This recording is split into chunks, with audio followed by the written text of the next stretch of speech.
بشفاعة رسول الله محمد صلى الله عليه وسلم. الفاتحة. أعوذ بالله من الشيطان الرجيم. الرحمن الرحيم مالك يوم الدين إياك نعبد وإياك نستعين صراط المستقيم صراط الذين أنعمت عليهم غير المغضوب عليهم ولا الضالين. رب اغفر لي ولوالدي وللمسلمين آمين. اللهم صل وسلم وبارك عليه. يا ربي صل على محمد أشرف بدر في الكون أشراق.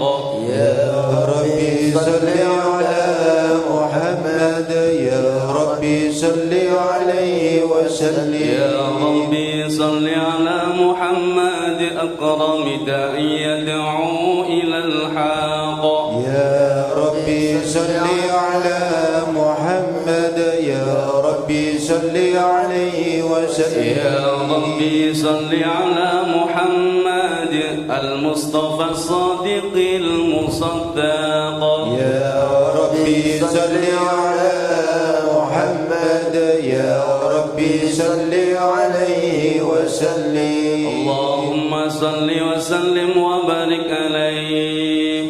بسم الله الرحمن الرحيم.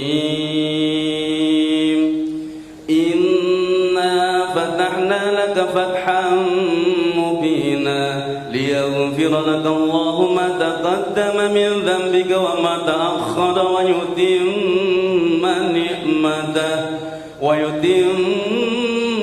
نعمته عليك ويهديك صراطا مستقيما وينصرك الله نصرا عزيزا. لقد جاءكم رسول من أنفسكم عزيز عليه ما عنتم حريص عليكم بالمؤمنين رؤوف رحيم. فإن تولوا فقل حسبي الله لا إله إلا هو عليه توكلت وهو رب العرش العظيم. إن الله وملائكته يصلون على النبي يا أيها الذين آمنوا صلوا عليه وسلموا تسليما. اللهم صل وسلم وبارك عليه. اللهم صل وسلم وبارك عليه.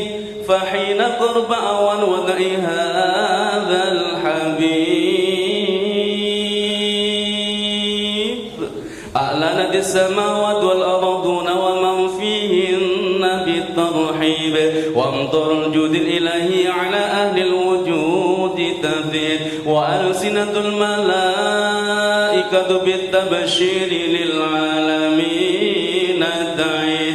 فأنا الله لله ولا إله إلا الله والله أكبر سبحان الله والحمد لله ولا إله إلا الله والله أكبر سبحان الله والحمد لله ولا إله إلا الله والله أكبر. والقدرة كشفت قناع هذا المستور ليبرز نوره كاملا في عالم الظهور نورا فوق كل نور وفد الحق على من أتم الله عليه النعمة من خاص الأمة أن ينظر عند وجهه أمة تأنس لجنابها المسعود ومشاركة لها في هذا السماط الممدود. فحضرت بتوفيق الله السيدة مريم والسيدة آسيا ومعهما من الخور ما قسم الله لنا الشرف بالقسمة الوافية. وهذا الوقت الذي رتب الله على حضور وجود هذا المولود فانفلق سبه الكمال من النور عن أموال وبرز الحميد المحمود مذعنا لله بالتعظيم والسجود. صلى الله على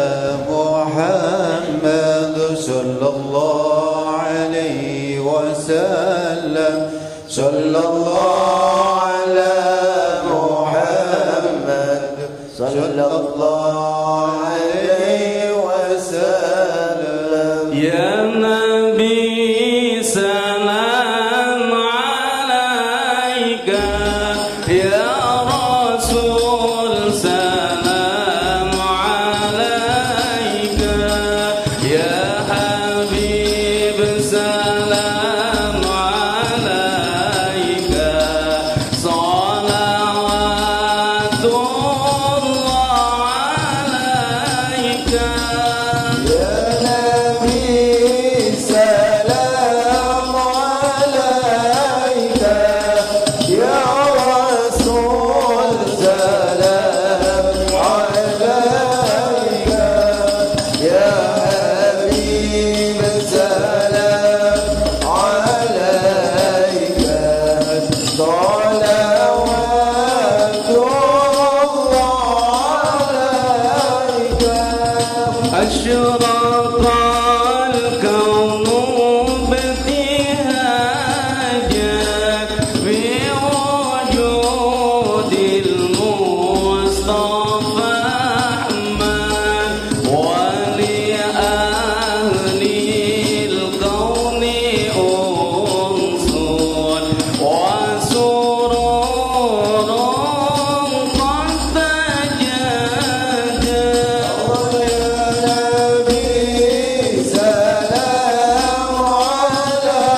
Salatullahi taghsha ya Allah ashrafar rusli Muhammad ya Allah Rabbi faghfirli dhunubi ya Allah bi barakatil hadi Muhammad ya Allah wa salamul mustamirun ya Allah kulla hin ya tajaddad ya Allah Rabbi faghfirli dhunubi ya Allah bi barakatil hadi Muhammad ya Allah sallallahu ala Muhammad.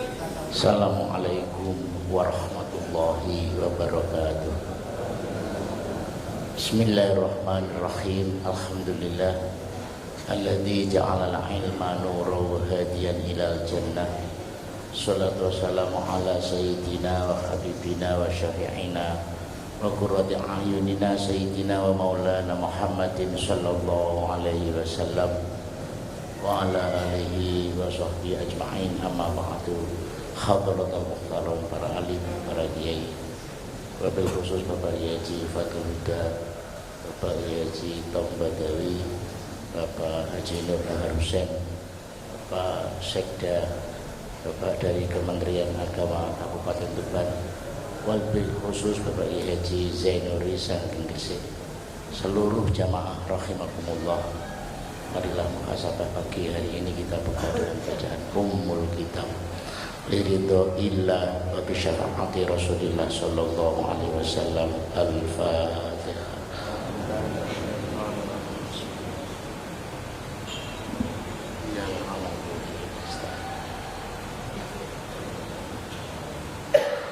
Rabbi firli wa kita ikuti muhasabah pertama akan disampaikan oleh Haji Fatul Huda kepada beliau. Disilakan.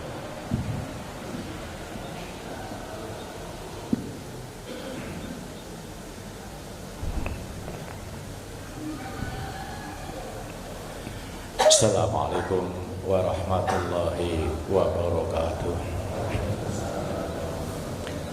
Bismillah, alhamdulillah, wassalatu wassalamu ala rasulillah wa ala alihi wa sahbihi wa mawalah. Subhanaka la ilma lana illa ma 'allamtana innaka antal alimul hakim. Amma ba'du.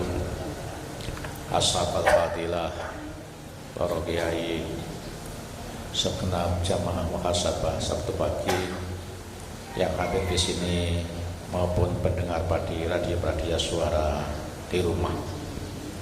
Wabil khusus narasumber kita pagi hari ini Bapak Kiai Haji Zainuri dari Gresik. Dalam kesempatan ini saya mohon bantuan Fatihah. Yang pertama kita tujukan kepada Ustazah Linda, Ustazah Linda yang kemarin hari Kamis dipanggil oleh Allah Subhanahu wa Ta'ala. Yang kedua untuk ibu mertua saya yang hari Senin kemarin juga dipanggil oleh Allah Subhanahu wa Ta'ala. Mudah-mudahan semua amalnya diterima oleh Allah dan semua kekhilafannya diampuni oleh Allah. Lahum al-Fatihah. Bismillahirrahmanirrahim. Iyyaka na'budu wa iyyaka nasta'in ihdinas siratal mustaqim shiratal ladzina an'amta 'alaihim ghairil maghdubi 'alaihim waladdallin. Amin. Bapak Ibu sekalian yang saya hormati, saya hanya akan menyampaikan dua hal. Yang pertama, bahwa dengan runtuhnya jembatan bidang. Salah satunya adalah korban yang tadi kita bacakan Fatihah. Jalan Pantura semakin padat. Ini kita harus juga mencermati, terutama dinas terkait, dinas perhubungan, dinas PUPR. Kita meskipun tidak punya kewajiban, karena itu bukan kapasitas kita untuk jalan nasional, tapi kita bisa mengkoordinasikan baik semua masyarakat maupun dinas terkait. Saya mohon ini dicermati betul masukan-masukan dari masyarakat. Kemarin saya membaca jembatan di Palang, tidak tahu yang sebelah mana, itu juga katanya pengamatan kasat mata. Ini ada getaran yang melebihi dari getaran biasanya. Kalau sampai ini terjadi karena padatnya lalu lintas, maka akan jadi lumpuh. Maka saya minta masyarakat dan juga kita terkait meneliti dan mengkoordinasikan jembatan itu layak apa tidak. Kadang-kadang apa yang disampaikan masyarakat itu juga ada benarnya, meskipun tidak valid. Jembatan goyang memang didesain untuk getar, tapi kalau goyangnya ini adalah sesuai dengan pantauan, sudah tidak layak lagi, maka itu adalah harus kita koordinasikan sehingga hal-hal yang tidak kita inginkan tidak terjadi lagi seperti yang terjadi beberapa hari yang lalu. Yang pertama itu. Yang kedua, kita selalu membudayakan musafahah setiap habis acara. Ini ada dua makna kenapa kita musafahah ini.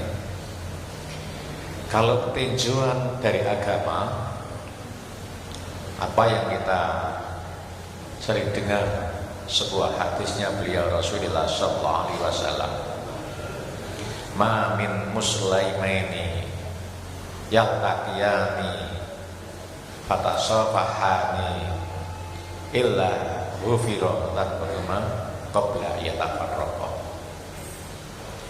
Seorang laki-laki yang saling bertemu kemudian saling mengulurkan tangan, menjulurkan tangan untuk musafahah, berjabatan tangan, maka dosanya akan diampuni oleh Allah sebelum dia berpisah. Ini yang pertama.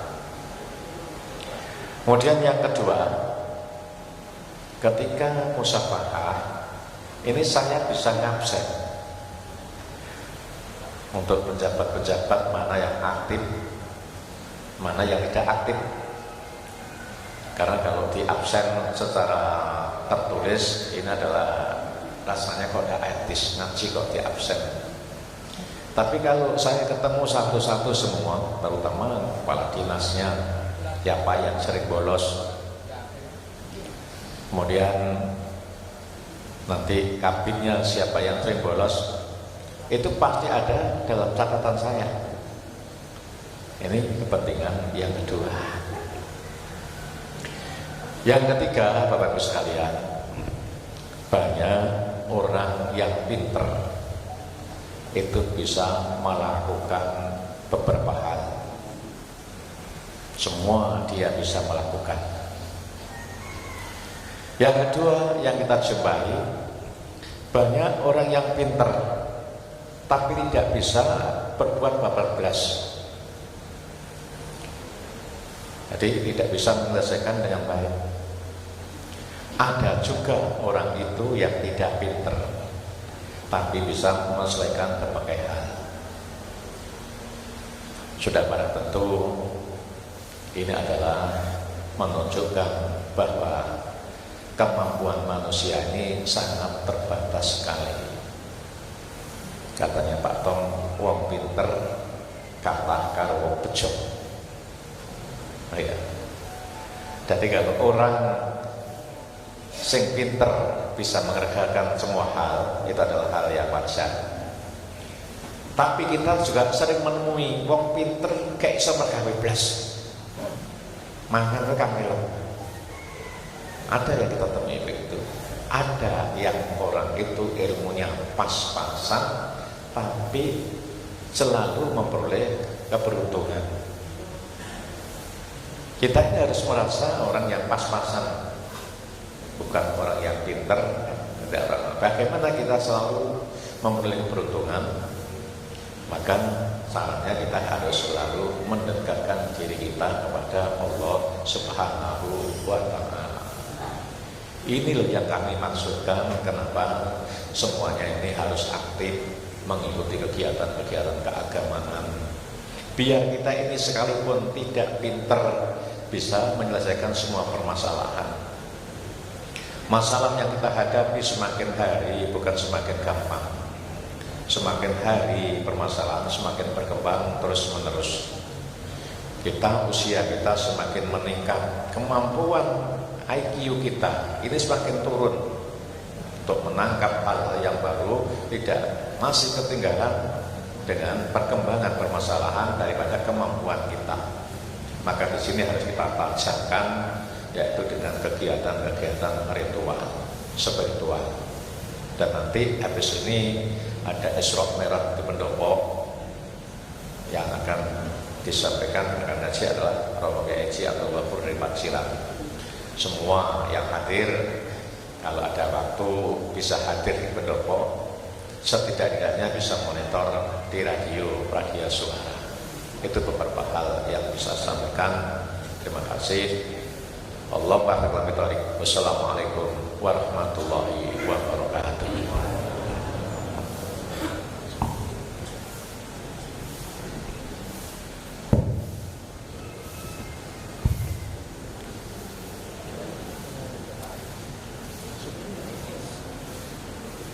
Assalamualaikum warahmatullahi wabarakatuh.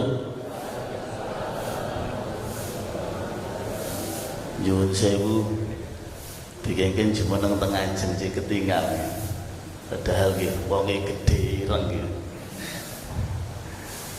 Kula wangsuli malih assalamualaikum warahmatullahi wabarakatuh.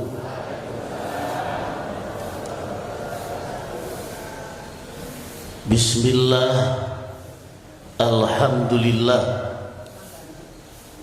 alhamdulillahi rabbil alamin, alladzi qala fi kitabihil karim, qad aflahal mu'minun, alladzina hum fi salatihim khashi'un.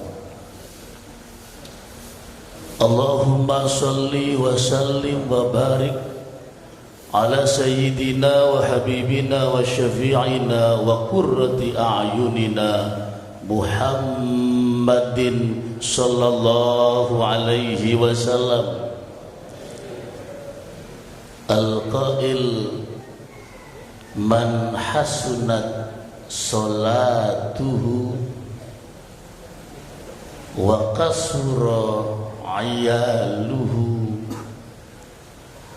wa qalla maluhu wa lam yahtab al-muslimin kana ma'i fil jannati kahaten.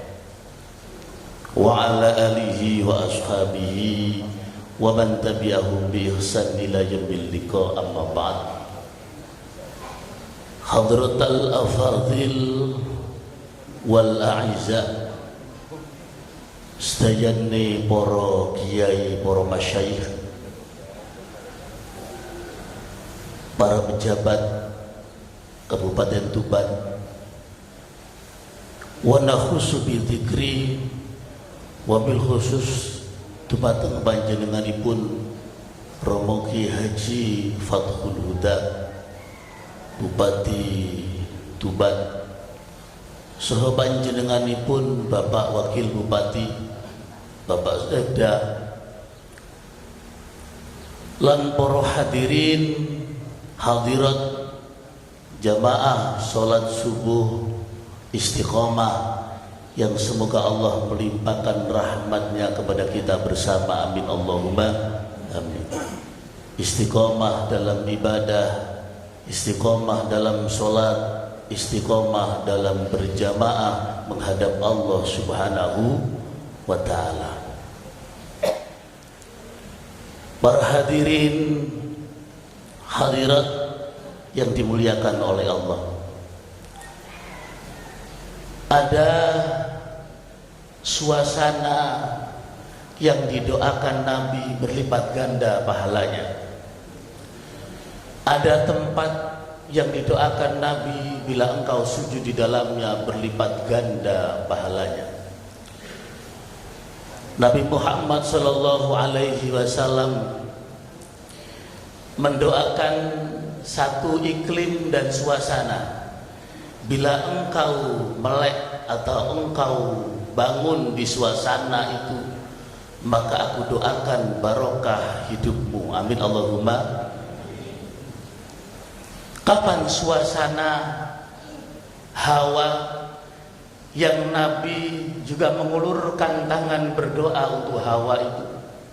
Tiada lain adalah suasana pagi hari, suasana waktu subuh.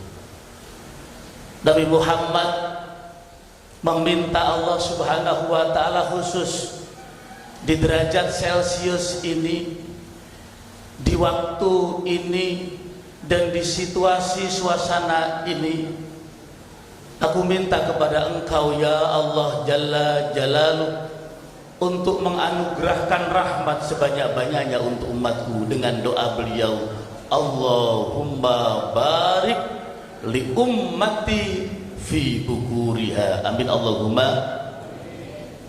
Ya Allah, bila hambaku ada yang bangun di pagi hari, maka berikan sebanyak-banyaknya rahmat, kesehatan limpahkan, rizki tambahkan, istri satu saja cukupkan, sehingga ulama-ulama tempo dulu semua mufakat bila sholat itu selain subuh fadilahnya biasa, maghrib biasa karena situasinya biasa, isya biasa, asar biasa, zuhur biasa, subuh luar biasa. Bangun waktu subuh luar biasa. Jadi kita ini termasuk manusia yang spektakuler, yang luar biasa atau biasa di luar. Ulama mencari dan menggali hadis pagi hari sampai 17 fadilah keutamaan. Yang pertama adalah keutamaan dari menjauhi virus penyakit dengan cara bangun subuh. Bangun subuh, kemudian membaca alamen, ijtanaba minal alamin, gitu ya. Bila engkau bangun subuh, setiap virus-virus alam, artinya penyakit virus yang banyak kata Nabi, akan bisa dihindari dengan alamnya subuh. Bukan alam dengan ain, alam bukan, tapi dengan alam. Alam hamzah lam mim bisa menghindar dari hamzah lam mim. Hamzah lam mim yang pertama apa? Ini bukan Fawathihus Suwar, bukan awal-awal surat, tidak. Kalau awal surat kan bacanya adalah alif lam mim, bukan. Nabi mengatakan alam ijtanaba minal alam. Hamzah lam dan mim bisa menjauhi dari hamzah, lam dan mim di pagi hari. Apa itu? Yang pertama adalah hamzahnya alam nasroh, lamnya alam nasroh, mimnya alam nasroh. Bila engkau baca di pagi hari, maka engkau akan terhindar dari alam yang artinya penyakit. Bila kita sholat subuh, belum sholat subuh, qobliyah subuh atau sholat fajar, kemudian kita pilih resep dari Allah Subhanahu wa ta'ala. Resepnya hamzah, lam dan mim. Kalau Fawaatihus Suwar awal surat kan alif lam mim. Apa artinya? Ulama 90% tidak berani mentakwil dan mengartikan artinya apa mboten ngertos. Alif lam mim yo alif lam mim, toha yo toha, yasin ya yasin. Tapi ulama yang lain berani mentakwilnya. Alif lam mim berada di awal, posisi awal Quran. Tandanya alif adalah Allah Jalla Jalaluhu. Kemudian lam menyampaikan wahyu kepada Jibril alaihis salam, disampaikan kepada mim yaitu Nabi Muhammad sallallahu alaihi wasallam. Salah satunya yang disampaikan adalah ibadah sholat, tapi Nabi diangkat dulu ke atas dengan teknologi yang nanti lebih mutakhir daripada roket yang menuju ke langit, lebih cepat, plus tinggal landas, untuk kita bisa berpikir bahwa tidak ada teknologi yang canggih kecuali teknologi dari Allah Subhanahu.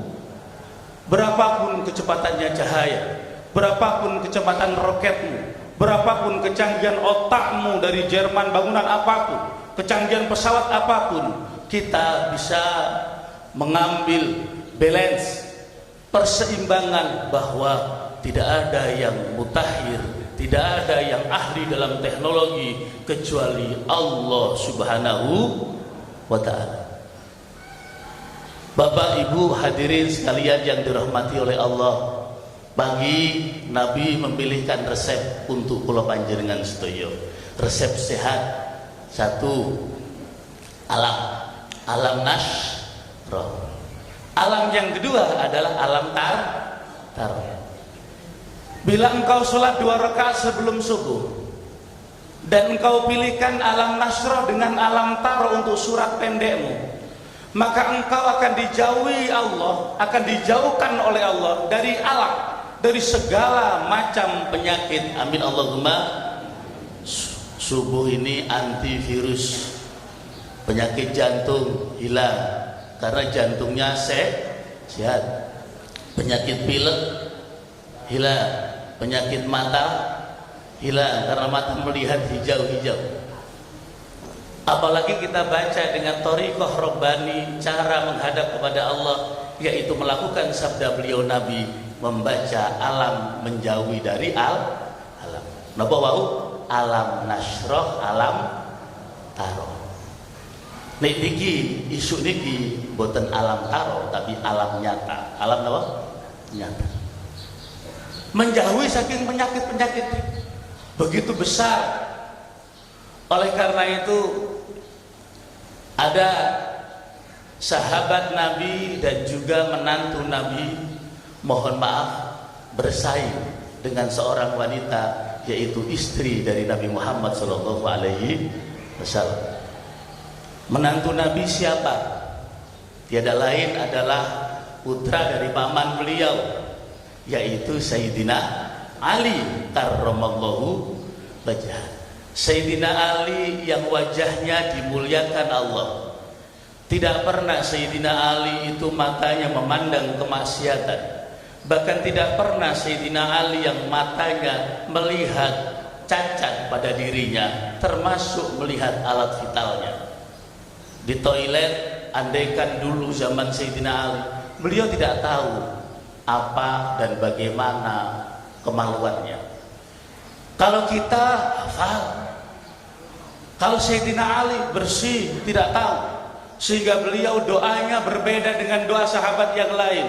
Sahabat yang lain radhiyallahu an, semoga Allah meridhoinya.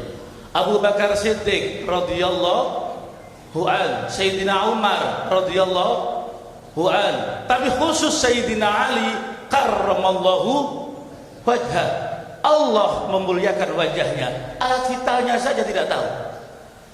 Nek kula panjenengan ku bala-bali ber. Begitu mulia. Tapi karena masuk dalam sebuah kekuasaan, dan kekuasaan itu mohon maaf, tidak ada orang yang hebat, tidak ada yang kokoh sekokoh semen Gresik, semen Tuban. Pasti ada hati yang kadang kurang senang, kadang iri, sekalipun itu sahabat Nabi Muhammad sallallahu alaihi wasallam. Yang paling tampak adalah Sayyidina Ali dengan istri Nabi, yaitu Siti Aisyah. Kita ambil sisi positifnya. Sayyidina Ali dan Siti Aisyah ini pameran dalil promo. Dalil apa, Pak? Promo.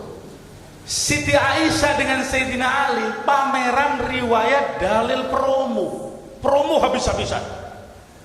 Bila engkau membaca ini 1 menit sama dengan baca Al-Quran seharian. Promo. Promo yang pertama adalah Sayyidina Ali dulu. Promonya 5 ini semenit dapat pahala 1 miliar. Semenit dapat pahala promo, Pak. Jenengan nanti tak angsal dalil promo. Yang pernah itulah dalil apa? Gini, dodolan tapi jualan promo. Ini dalil promo. Promo itu tiada lain illa rahmatan lil alamin, memberikan rahmat, memberikan keenaan kepada seluruh umat sekalian. Amin Allahumma. Dalil yang pertama untuk ibu-ibu, ya. Karena Siti Aisyah itu wanita, punya promo khusus dalil untuk wanita. Apa promo Siti Aisyah untuk seorang wanita? Rawat Al-Aisyah minan Nabi sallallahu alaihi wasallam hadisah hakada. Siti Aisyah meriwayatkan hadis dari beliau Nabi Muhammad sallallahu alaihi wasallam dengan hadis promo untuk wanita. Ini dengarkan ibu-ibu, promo, Bu. 1 menit dari 1 miliar. Yang pertama, ya Aisyah, la tanumi hatta tahtimal Quran. Hai Aisyah, bila engkau ngantuk ingin tidur, jangan tidur dulu kecuali engkau khatam Al-Quran. Dalam riwayat khatamnya hanya sebentar. Kalau ukuran sekarang khatam Quran hanya 5 menit. Promo untuk wanita. Wah, senang Aisyah. Wah, Aisyah, moco Quran 5 menit sama dengan khatam Al-Quran untuk wanita. Yang kedua, Aisyah, berhaji dan berumroh kamu 5 menit. Haji dan umroh hanya dilaksanakan 5 menit. Promo lagi. Wah, enak. Ini top markotok. Gak usah kayak duit akeh-akeh, 5 menit duduk di kamar kita bisa promo haji dan umroh. Selanjutnya, hai Aisyah, jangan engkau tidur dulu. Ya Aisyah, la tanumi hatta tusafiha jami'al muslimin wal muslimat. Jangan engkau tidur dulu Aisyah kecuali engkau bersalaman seluruh kaum muslimin dan muslimat sedunia hanya 5 menit. Salaman 5. Promo lah. Promo yang terakhir adalah promo sholawat. Jangan engkau tidur dulu kecuali engkau mendapatkan syafaat dari seluruh nabi dan syafaatul uzma, syafaat besar dari nabi yang khusus diminta Allah memberikan syafaat, yaitu Nabi Muhammad sallallahu alaihi wasallam. Ini untuk yang perempuan, Pak. Kalau nanti Sayyidina Ali itu promo untuk lagi. Wah, promo. Tanya Siti Aisyah, Kanjeng Rasul, cek enake nggih wong wedok-wedok kok jenengan kei promo ibadah. Sak menit ganjaran sak mil. Kok enak Kanjeng Nabi. Kula tanglet teng panjenengan, khataman Quran mek 5 menit niku kek napa? Dijawab oleh baginda manusia paling suci, manusia paling berilmu, paling tinggi, manusia yang setiap katanya dibukukan sedunia, manusia yang mulai dari tidur sampai bangun tidur banyak ditiru oleh semua makhluk di dunia ini. Rasul mengatakan, Aisyah, khatam Quran 5 menit iku maca kulhu ping makanya kalau kita tahlilan mesti ada surat itu, ada namanya surat Al-Ikhlas. Katanya Sunan Giri dulu begini, Pak, bila engkau kepingin diwelasi Gusti Allah, maca surat Al-Ikhlas ben Gusti Allah welas. Wocon ping 111 insyaallah masalahmu tuntas. Amin Allahumma. Iku dawuhe Sunan Giri. Nek awakmu kepengin dibukeki Gusti Allah welas, masalah tuntas, maca surat Al-Ikhlas jumlahe ping 100. Punya anak kepo, anake kok rada nakal yo, dablek yo. Ditambahi sama orang Jawa, jame jamsul. Orang Jawa itu kan ilmu titen. Lahir bulan Safar tanggal 1 dinamakan Muhammad Farji. Lahir Safar tanggal 1 jenenge Muhammad Farji. Lahir Safar nggih pas wayahe ngorai wajan dijenengi Muhammad Farjan. Safar kora-kora wajan. Sama kalimat indah yang dari wali besar, yaitu raja besar yang bernama Syekh atau Sayyid Ainul Yaqin, putra dari siapa?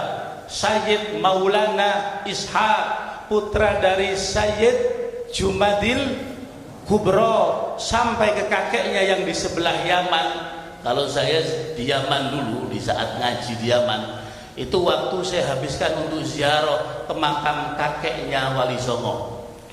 Kalau kita ada di sana, ada makam Zambal 10.000 wali, ada sahabat-sahabat Nabi juga dimakamkan di situ. Yaman itu aneh, unik, Pak. Tidak menerima pembangunan begini, tidak diterima. Kemajuan tidak boleh. Tembok dilarang. Mengapa? Apa mereka tidak punya? Tidak. Mengapa? Karena mereka itu takut sebuah doa dari khalifah yang pertama, yaitu sahabat Abu Bakar Siddiq. Sahabat Abu Bakar Siddiq itu berdoa untuk Yaman, jadikan Yaman ini seperti kota Madinah dan kota Mekah zaman dulu, jangan berubah, diamini, amin Allahumma. Sehingga pembangunan itu tidak boleh. Sampai khotib Jumat itu, kalau yang tukang khutbahnya itu kan guru, Pak, mboten kok 10 lembung itu. Kalau tukang khutbah yang di tengah tarim itu kurus-kurus, ada bani atau turunan khotib, kurus-kurus. Pas di saat panas situasi, doanya itu paling Allahumma anzilil ma'a midrara, gitu tak? Enggak sampai Allahumma anzil alaina ma'an minas sama' ma'am midrara mughisan, enggak sampai itu. Doanya, ya Allah turunkan hujan, turunkan air, gitu. Kalau air turun sampai 2 jam, rumah tidak jadi rumah, menjadi bubur. Menjadi apa? Bubur. Jadi dawet, Pak. Makanya di saat hujannya sampai melebihi 2 jam, saya keliling ke daerah Tarim, itu yang namanya rumah yang sampai di tingkat 3, tapi pakai tanah semuanya di sana. Jadi setelah panen padi, kemudian kan padi itu campur dengan air, dicampur padi itu damen-damen dicampur, kemudian dibuat kotak-kotak, dan kotak-kotak itu dibuat menjadi rumah. Ini tidak mau Yaman. Tapi kalau hujan, sampai hujan itu 2 jam, delewer, apa? Delewer. Wah, kula ziarah ini makam kakeknya Wali Songo. Ada makamnya sendiri, namanya Syekh Abdul Malik Azmat Khan. Karena marganya campur India. Jadi Islam masuk ke Indonesia itu kan memang dari Mekah, Madinah, dari Yaman. Kemudian Yaman itu kalau jenengan naik kapal itu nanti arahnya ke arah India. Nanti bisa sampai landingnya kapal itu bisa sampai Gresik sekitar. Makanya Gresik itu bahasa Arab, artinya koroshe, artinya berdiamnya semua kapal dari dunia. Gresik, koroshe, Tuban mungkin. Kalau Tuban artinya ini mboten ngertos kalau Tuban. Napa sih? Bejo. Nah, Tuban. Bejo, Tuba. Ngono berarti. Tuba berarti nggih basa Arab berarti niku. Tuba atau qad aflaha kalau bahasa indahnya. Qad aflaha, betul-betul beruntung. Tuba artinya orang yang beruntung. Berarti jenengan kalau hidup di Tuban ini beruntung semua. Amin Allahumma. Muga-muga ya beruntung temenan, sehat. Amin ya rabbal alamin. Bapak Ibu sekalian yang dirahmati Allah, promo kepada seorang wanita, riwayat hadis dari Siti Aisyah, istri baginda Nabi Muhammad sallallahu alaihi wasallam. Khatam Quran 5 menit, caranya membaca qul huwallahu ahad. Berapa kali? 3 kali. Makanya terawih-terawih di Indonesia itu kulhu terus, Pak.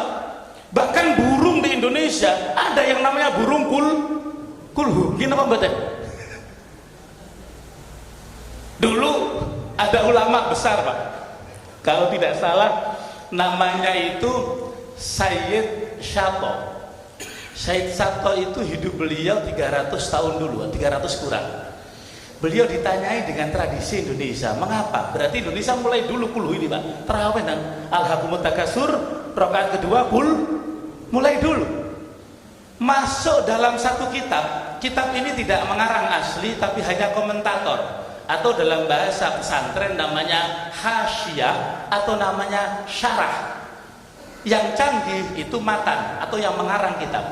Yang mengarang kitab seperti Syekh Abu Thayyib, mengarang kitab seperti Syekh Abu Syuja, mengarang kitab seperti Syekh Zakaria Ansori, cerdas, mantap, hebat. Tapi kalau hanya mensyarahi, komentator semua bisa.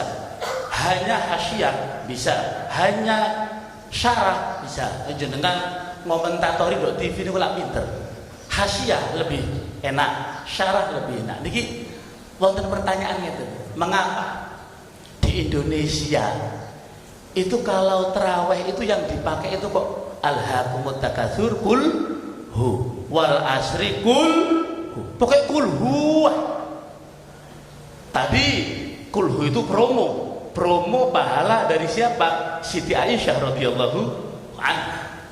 Loh, ternyata jawaban Syekh Atta di saat mensyarahi kitab orang ulama besar dari daerah sekitar India dan sekitar Pakistan, beliau menempat di kota Mekah. Pengarang kitab Fathul Mu'in atau yang terkenal nama beliau adalah Abu Bakar Al-Mashhur Bilbayyar Al-Malibar Al-Fanan, kecamatan Malibari. Malibari kalau di Indonesia ditiru namanya Malioboro. Jadi Malioboro niku niru wong India. India niku ada kecamatan ilmu, banyak yang hafal ribuan hadis sampai sekarang. Bahkan kemarin saya telepon salah satu ulama yang hafal dan bisa bahasa 10 bahasa, Profesor Dr. Abdul Ghafur, cucu dari pengarang kitab Fathul Mu'in. Saya telepon, ya Syekh, mataruh inta ila Indonesia. Sampai di Indonesia kapan? Insyaallah Fisana al-Qadimah, di tahun mendatang saya tak datang. Kalau nanti datang saya suruh ke rumahnya Abah Romi. Ya Pak ya, biar ngaji. Ini kemarin ke sini untuk mengunjungi sakit. Itu Pak, hadis kalah Yaman kalah, Mesir kalah. Cuma Indonesia ini berhubung sudah umum, ulama yang dipakai banyak dari negara yang Yaman. Kalau saya cocok sesuai terawih. Terawih kulhu itu memakai tradisi ulama Mesir. Indonesia itu cocoknya pakai fatwa ulama Mesir itu enak, Pak. Kan ada agama Islam, ada agama Kristen. Jadi hubungan antar masyarakat itu betul-betul fatwanya seimbang. Kalau Saudi Islam tok, Yaman banyak Islam saja. India terlalu banyak Hindunya. Tapi kalau Mesir, Islam itu 70-80%, lainnya itu Kristen dan lain Nasrani dan Yahudi. Sehingga fatwanya cocok lagi begini. Kalau Saudi jarang kerja dapat subsidi, uang, nggak kerja dapat uang. Tapi kalau Mesir itu tetap kerja. Jadi kalau siang kerja ngangkat batu, malam terawih yang dipilih adalah kulhu alhaqumut takasur. Jadi kalau orang Indonesia kok alhaqumut takasur kulhu, ini memang cok paramko cocok dengan negara Mesir. Yang sulitnya sekarang, Indonesia ini fatwa yang masuk di Google, masuk di Indonesia itu fatwa negara semuanya Islam, yaitu negara Saudi. Nggak cocok, Pak. Mestinya itu cocok masyarakatnya. Kalau saya pribadi, mestinya Indonesia itu pakai fatwanya negara Mesir. Coba negara Mesir itu indah, Pak. Ulamanya Profesor Dr. Ahmad Jum'ah, profesor siapapun, itu kopiahnya nyuwun sewu, merah putih. Oh, merah putih, Pak, kok yang gue candun. Kita mau betul, Pak. Jadi kan lihatlah di YouTube, merah putih. Sininya putih, atasnya merah. Saya diajak Gus Ali Masyhuri, Kiai Haji Ali Masyhuri, jemput salah satu ulamanya. Atas merah, bawah putih. Ulama Mesir, semuanya begitu. Ulama Saudi, nggak bisa kita cocokkan dengan Saudi. Saudi itu kulluhum muslimun, semuanya itu Islam semua. Kita cocokkan fatwanya, sedikit-sedikit haram, Pak. Ini haram, ini haram, ini haram, ini haram, ini haram. Haram kabeh. Haram kabeh, Pak Manggi. Yaman juga begitu, tapi tidak cocok ekonominya. Yaman ekonominya merendah, Pak. Kalau jenengan hidup di Yaman, saya itu lama jadi maklar di Yaman. Di Shimshar, kalau orang-orang itu ngomong, wah itu Shimshar, ada beberapa maklar, tidak saya sebutkan, 3 maklar terkenal di Yaman. Salah satunya saya maklarnya. Di maklar bisa saya, maklar haji lewat Yaman dulu saya. Lah itu, di Indonesia lho kok wonten tradisi sholat tarawih niku kulhu promo memang. Itu tradisi ulama Mesir, karena siangnya bekerja keras cari uang untuk keluarga, malam tidak mungkin bisa totalitas ibadah, mboten mungkin, sehingga dipilihkan surat-surat pendek, alhaqumut takasur kulhu wal asri kulhu. Tradisi ulama Mesir cocok, Pak, dengan Mesir itu cocok ya, cocok ya. Kalau Saudi cocoknya itu surbannya Saudi merah putih, bintik-bintiknya merah. Saya tidak bawa, Pak, bintik-bintiknya merah, satunya warnanya putih. Mesir kopiahnya merah putih. Saudi, tradisi batiknya Saudi adalah surbannya merah. Loh, kita kok berkopiah hitam Indonesia, kok tidak merah putih? Itu adalah merupakan simbol dari Fathu Makkah, kejayaan dan kemerdekaan kota paling tua, kota yang nilai ibadahnya paling tinggi, yaitu kota Makkah Mukarramah.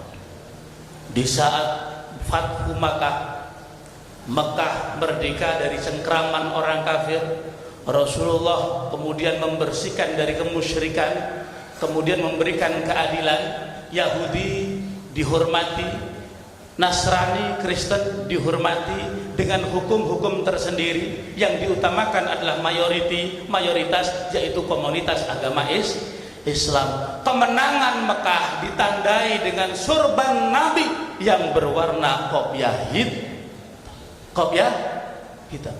Makanya di Indonesia itu kopiah hitam itu meniru surban Nabi Muhammad Shallallahu Alaihi Wasallam. Imam An-Nawawi ditanya, Kiai, kolanswa kopiah niku napa cukup kados hukume surban, Kiai? Dijawab Syekh Nawawi nanten, cukup. Kopiahan padha karo surbanan. Nek kopiah ireng berarti padha karo surbanan ireng, surban ireng, surban merdeka Nabi dari kota Mekah. Angkane jenengan kopian ireng ngeten iki Pak, iki merdeka. Kalau putih menyerah.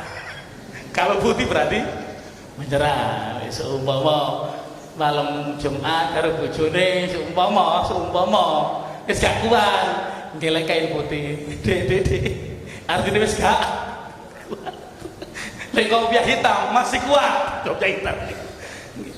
Nggih, para hadirin sekalian yang dirahmati Allah. Yang pertama baca kulhu 3 kali sama dengan khatam Al-Qur'an. Yang kedua, haji dan umroh riwayatnya 2, bersaing antara Siti Aisyah dengan Sayyidina Ali. Riwayat Aisyah dengan bacaan subhanallah. Subhanallah. Niki lunga haji. Walhamdulillah wala ilaha illallah wallahu dibaca 3 kali. Ini sama dengan haji dan umrah. Kalau riwayat Sayyidina Ali beda. La ilaha illallah wahdahu la syarikalah lahul mulku wa lahul hamdu yuhyi wa yumit wa huwa ala kulli syai'in qadir. Dibaca 10 kali sama dengan haji dan umrah. Yang paling antik Sayyidina Ali itu promo Fatihah. Bila Anda kepingin sedekah 1 miliar atau berjumlah 4.000 dirhamin, 4.000 dirham emas. Caranya dengan tanpa uang, dengan tanpa dirham, mudah. Cukup kita memperbanyak bacaan Al-Fatihah 1 miliar, Al-Fatihah 2 miliar, Al-Fatihah petang promo. Mangkane kula panjenengan sedaya niku dididik nggih ngoten Al-Fatihah. Tidak ada yang Al-Baqarah. Nah, kira-kira nek seumpama teng mriki diganti Al-Baqarah. Kira-kira modern apa modern, Pak?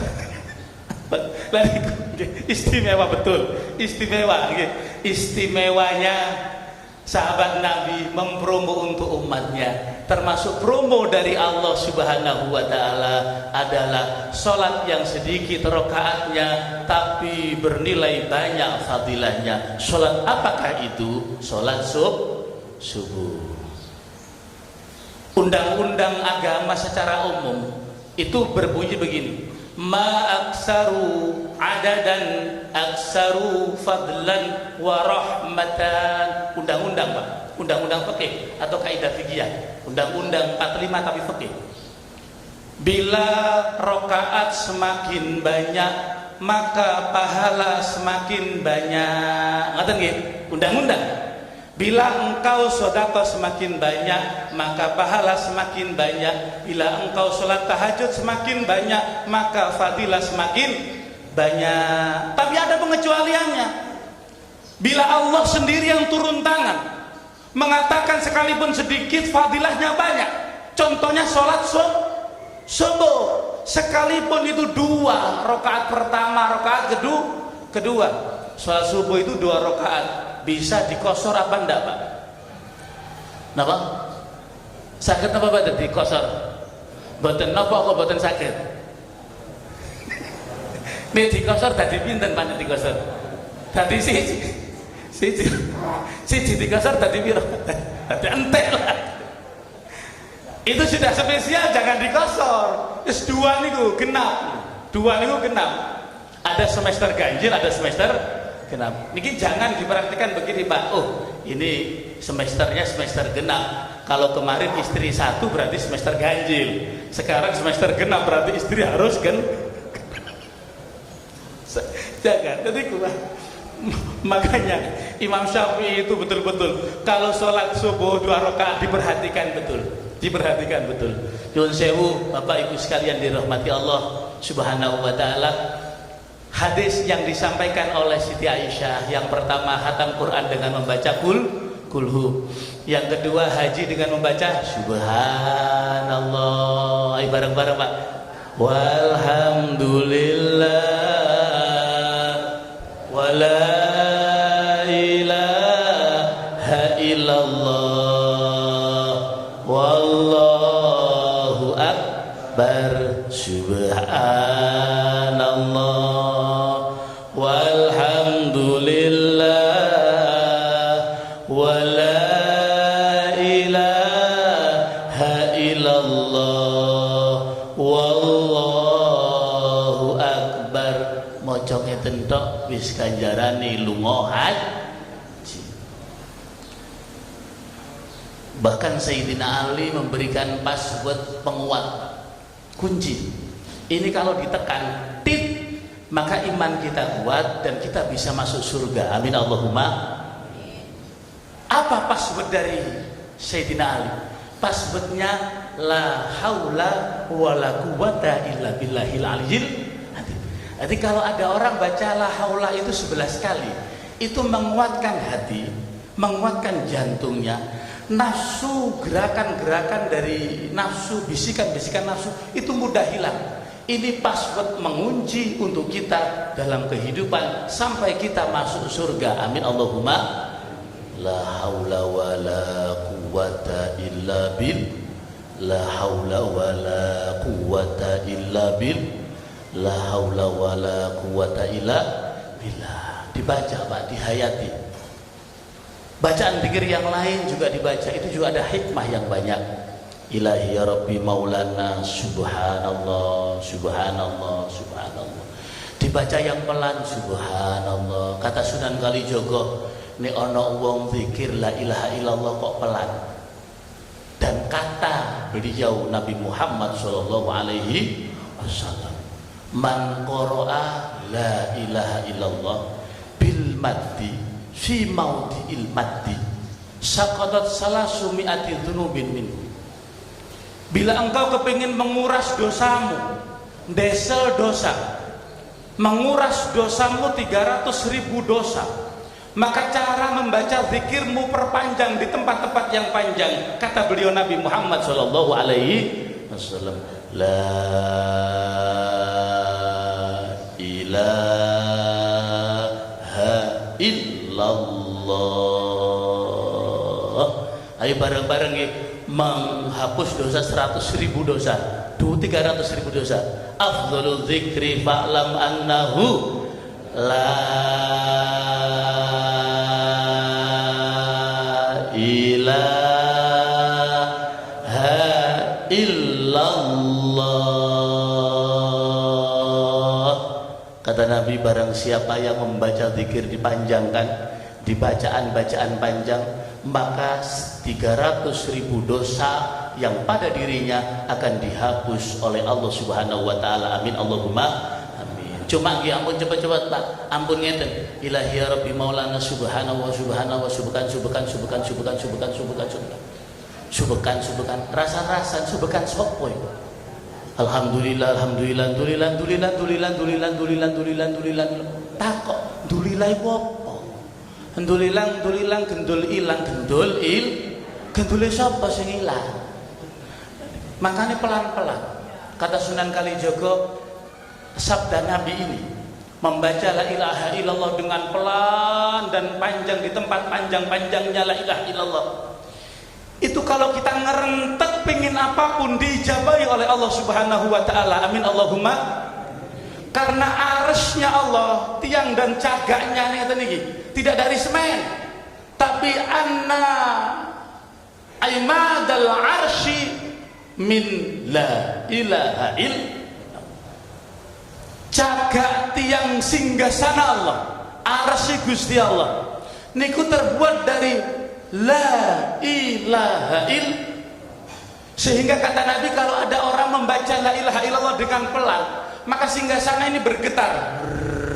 Setelah bergetar, Allah meminta malaikat rahmat untuk turun. Hai malaikat rahmat, itu ada orang baca la ilaha illallah, bacaannya betul-betul indah, dibaca panjang, la ilaha illallah, turun, berikan rahmat dia. Karena singgasana aku semua tulisannya la ilaha illallah, la ilaha illallah.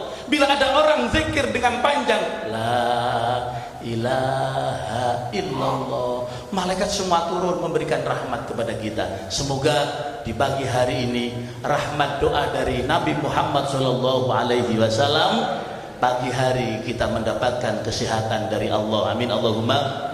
Sehat rohani ini, amin Allahumma. Sehat jasmani ini pun, amin Allahumma. Sehat ekonominya, amin Allahumma.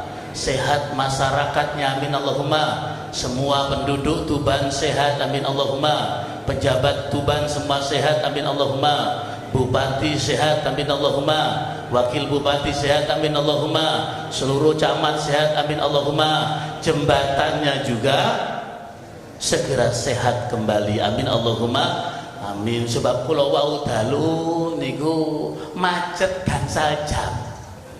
Ya Allah, cek suwi ini kok macet. Keliru jalur kula jalur ler. Mestine nek jalur ngeliki mboten macet. Kan salah pilihan nggih. Salah pilihan. Wis muga-muga tapi kumpul kali jenengan, kumpul bareng-bareng ngeten, ati kula ayem. Muga-muga sing kula sampaikan promo-promo rahmat, promo-promo hadis dari sahabat Nabi Sayyidina Ali, dari Siti Aisyah bisa memberkahi kita bersama. Hadanallah wa iyyakum ajma'in, wallahu al-muwaffiq ila ahsan wa aqwam wa aswabit thariq. Assalamualaikum warahmatullahi wabarakatuh. Bapak Ibu rahimakumullah, masih ada waktu 15 menit untuk kita membaca beberapa informasi dan juga SMS yang masuk. Pertama, untuk pengajian selapanan As-Sa'adah bersama Yai Jamal, sementara untuk besok nanti malam itu dipindahkan di halaman kantor Dishub Jalan Tengku Umar atau depan Hotel Mustika. Sekali lagi, selapanan bersama Yai Jamal dipindahkan nanti malam itu di kantor Dishub Jalan Tengku Umar atau depan Hotel Mustika. Atas perhatiannya disampaikan terima kasih. Yang kedua, yang hari ini tasyakuran Bapak Saifiyuddin Camat Pelumpang. Mudah-mudahan seluruh keluarganya dalam ridho dan lindungan Allah. Al-Fatihah.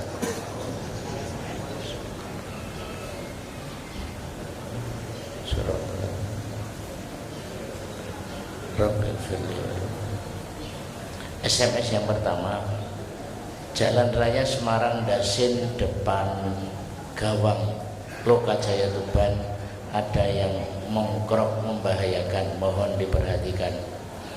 Yang kedua, Jalan Poros Sugih Sapon banyak yang berlubang membahayakan, dari Pak Ali Mukhtar Sugih Waras. Terima kasih. SMS yang kedua, mengapa untuk SD swasta nggak dapat insentif seperti GTT di SD negeri? Terima kasih. Demikian ada 2 SMS yang masuk pada pagi hari ini. Terima kasih. Assalamualaikum warahmatullahi wabarakatuh. Yang kami hormati Pak Bupati, Pak Bupati, Bapak Kiai Haji Zainuri, Bapak Ibu sekalian, jamaah muhasabah Sabtu pagi yang dimuliakan Allah, perlu kami informasikan kejadian di jembatan yang semuanya tahu, mudah-mudahan segera bisa dikembalikan sesuai dengan koordinasi kami dengan Kementerian PU di Balai Besar Pelapan di Surabaya, bahwa H-10 jembatan yang runtuh itu bisa dikembalikan. Kebetulan di kementerian sana ada stok rangka baja yang insya Allah sekarang ini dalam perjalanan, atau mungkin hari ini sudah ada di lokasi. Itu nanti akan segera dirangkai, kemudian distruktur dengan beton lantainya itu, sampai dengan H-10 nanti menjelang Lebaran itu bisa diselesaikan. Namun menunggu kurang lebih 2 bulan ini tentu masyarakat mengalami kesulitan, terutama di transportasi. Keputusan dari BPPJN, Balai Besar Penanganan Jalan Nasional, keputusannya jalur berat itu memang lewat Denles, lewat Pantura Denles ya.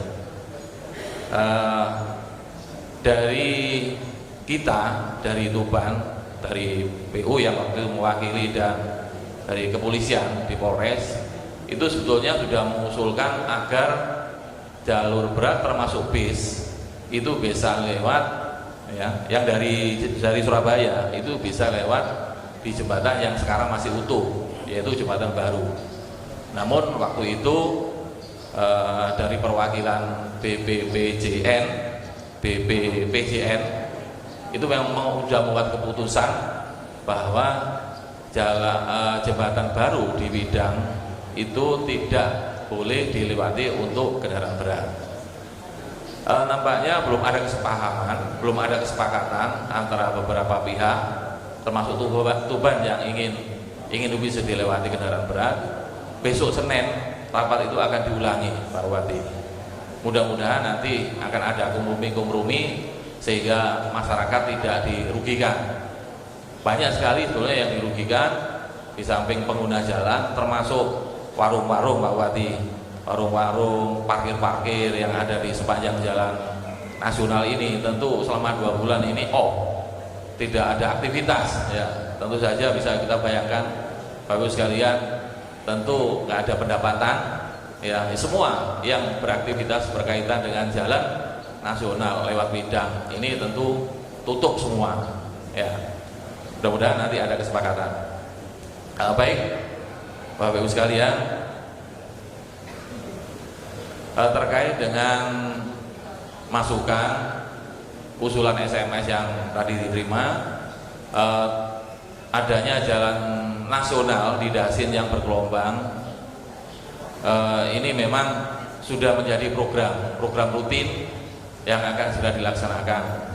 Jadi ada satker PU yang menangani jalan nasional yang ada di Veteran. Ini sudah kami koordinasikan.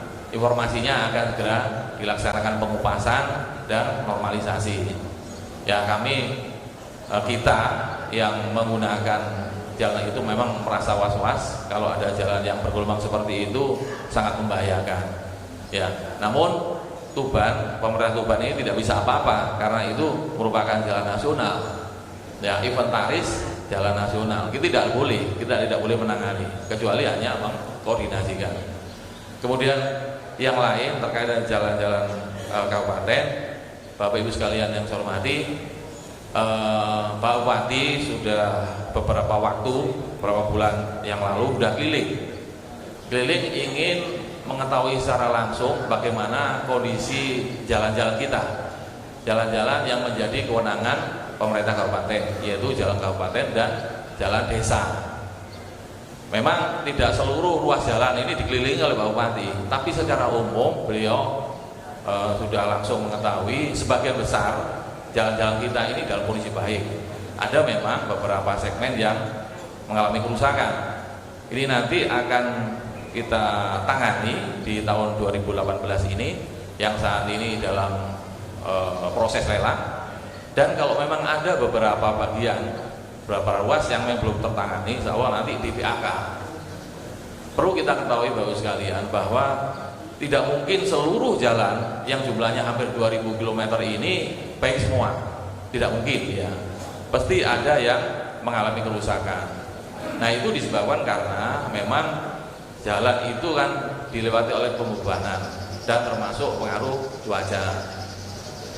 Yang kondisinya sekarang baik ataupun sedang ya, dalam kondisi sedang, ini juga bisa mengalami kerusakan pada saat pembebanan ini melebihi tonase, ataupun karena kondisi tanah yang memang labil ataupun tanah yang tidak bagus. Ini juga bisa mengalami kerusakan yang bisa dalam waktu mendadak ya. Ini Pak Bupati telah mengarahkan kepada kami agar untuk tanah jalan yang lembek, yang bergerak ini dilakukan konstruksi beton. Ya, kami telah menyiapkan terutama jalan-jalan kabupaten, jalan-jalan yang sudah kita lakukan dengan konstruksi beton ini sudah banyak. Ya, mulai dari barat ini jalan Hulu Jatirogo. Ya, ini tahun ini akan kita lakukan pengecoran beton. Kemudian jalan Senori Mayurip sudah kita lakukan beton. Ya, kemudian ke timur lagi, ya ke timur lagi di wilayah timur ini mulai Pakahujangan, kemudian Pelumpang Compreng, ya kemudian Pakiswangun, ya ada beberapa yang lain, ya ada beberapa yang lain yang sudah kita rencanakan. Ini sudah kita lakukan konstruksi beton. Memang dengan konstruksi beton ini konsekuensinya lebih mahal. Biayanya itu 3 kali sampai 4 kali lipat dibandingkan membangun dengan aspal. Namun umur rencananya itu bisa sampai dengan 25 tahun. Ya, minimal 25 tahun konstruksi beton ini tidak akan rusak. Walaupun pemeliharaannya sebetulnya hampir tidak ada. Beda dengan jalan aspal, ya jalan aspal murah memang, ya lebih murah. Cuma umurnya terkadang 2 tahun sudah rusak lagi. Nah ini insya Allah dengan arahan Pak Bupati agar jalan-jalan dengan tanah lembek akan dibeton ini akan berangsur-angsur kita kita agendakan untuk dilakukan perbaikan. Jadi kembali kepada pengirim SMS.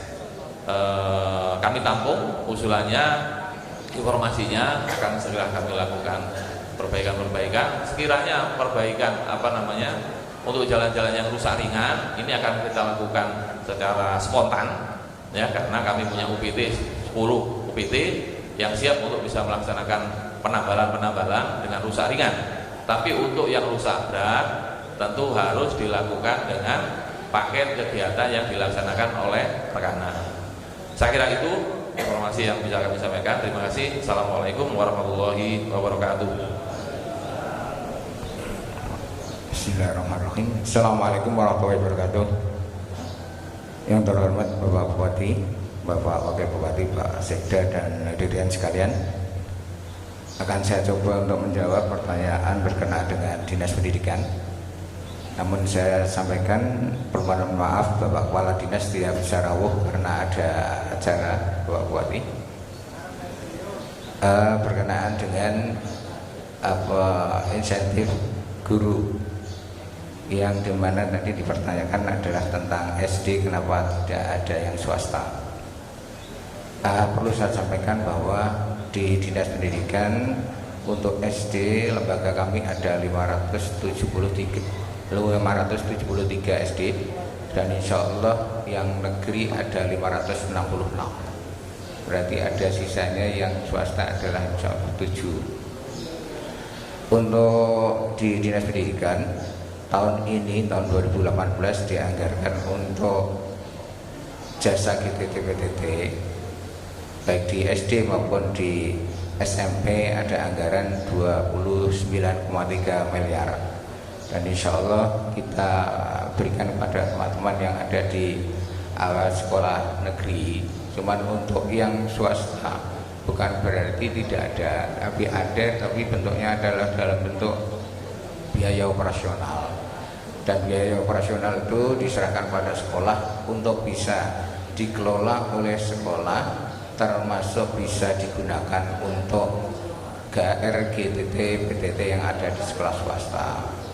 Cuman ini tergantung dari sekolah masing-masing untuk bisa mengelola sampai dengan di posisi sana. Jadi tetap ada Bapak, seperti itu perlu saya sampaikan.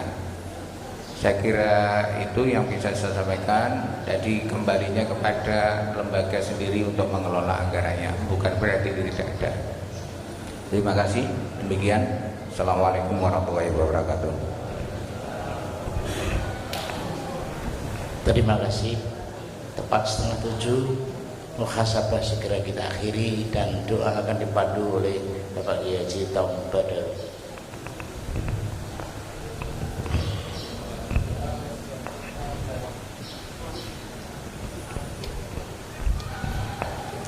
Al-Fatihah. A'udzu billahi minasyaitonir rajim. Bismillahirrahmanirrahim. Alhamdulillahirabbil alamin, arrahmanir rahim, maliki yaumiddin. Iyyaka na'budu wa iyyaka nasta'in. Ihdinas siratal mustaqim. Shiratal ladzina an'amta 'alaihim ghairil maghdubi 'alaihim waladdallin.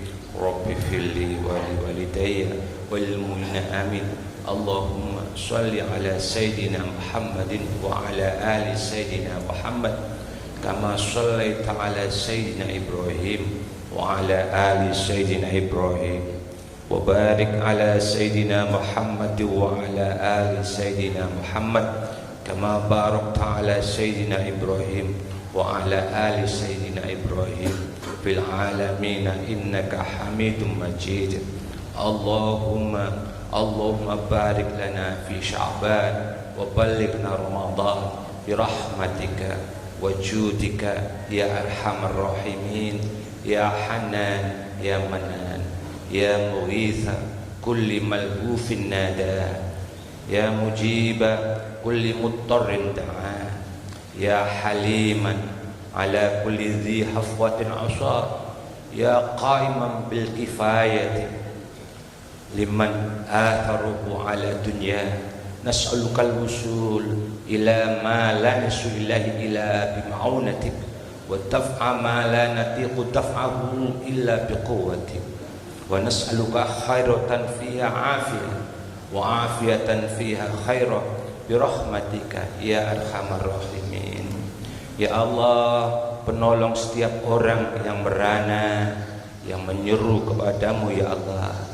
Ya Allah, yang mengabulkan doa setiap orang yang sengsara. Ya Allah, yang maha bijaksana terhadap setiap orang yang bersalah dan durhaka. Ya Allah, yang mencukupi setiap orang yang mementingkanmu ya Allah ketimbang dunianya. Kami memohon kepadamu ya Allah untuk dapat mencapai sesuatu yang tidak dapat kami gapai tanpa pertolonganmu ya Allah. Dapat menolak sesuatu yang tidak mampu kami menolak tanpa kekuatanmu ya Allah. Dan kami memohon kepadamu kebaikan yang penuh sejahtera dan kesejahteraan yang penuh kebaikan ya arhamar rahimin. Wahai yang maha pengasih di atas yang mempunyai kasih. Allahumma rzuqna hubbaka wa hubba ma yuhibbuka wa hubba kull amal yuqarribuna ilaika. Ya Allah, berilah rezeki kami cintamu ya Allah, dan cintanya siapa saja yang mencintamu ya Allah, dan cinta kepada amalan-amalan yang mendekatkan kepadamu ya Allah.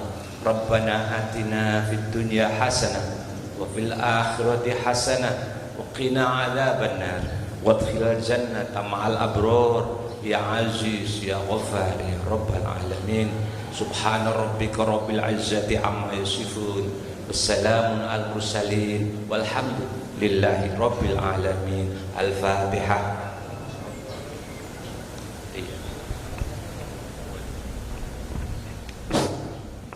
Wa sallallahu Muhammad